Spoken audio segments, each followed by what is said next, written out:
Work sometimes 12 hours, 14 hours to make the life.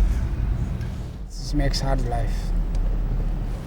You miss your kids, you miss your family for wanting to live. Johannes Abraham has been a taxi driver in Los Angeles for 20 years. He was born in the African nation of Eritrea and worked as a mechanic. But an ongoing war with Ethiopia brought him to America in search of a more peaceful life.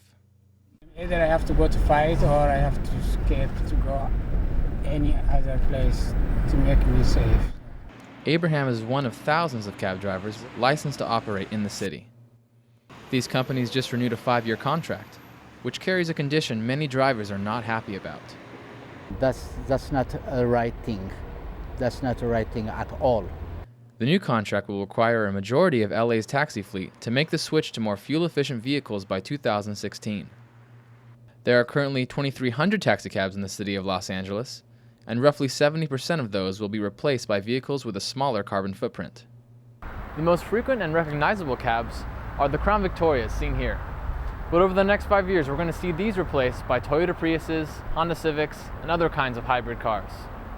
Michael Geiler is the Director of Operations for United Independent Taxi, one of 9 cab companies under contract with the city. He says his company is always willing to comply with regulation, but noted some concerns over this major change for the industry. Each individual owner must exchange these vehicles. The burden is substantial. These vehicles are costlier.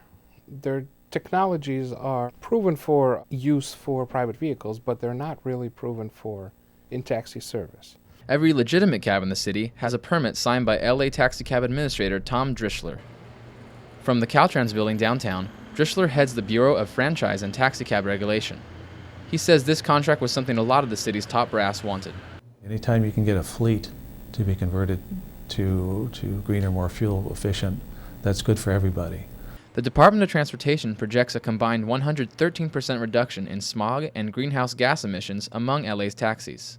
But many cabbies, including Abraham, oppose the new ordinance, calling it an immense burden on drivers in a city where cabs are less than 1% of the total cars. Cabs on the road, they are not that much. If you see now, did you see any taxi except us? No. You didn't see, so that's why I say that. There are like 2,300 taxis in the city of Los Angeles, where you have like close to 6 million regular cars.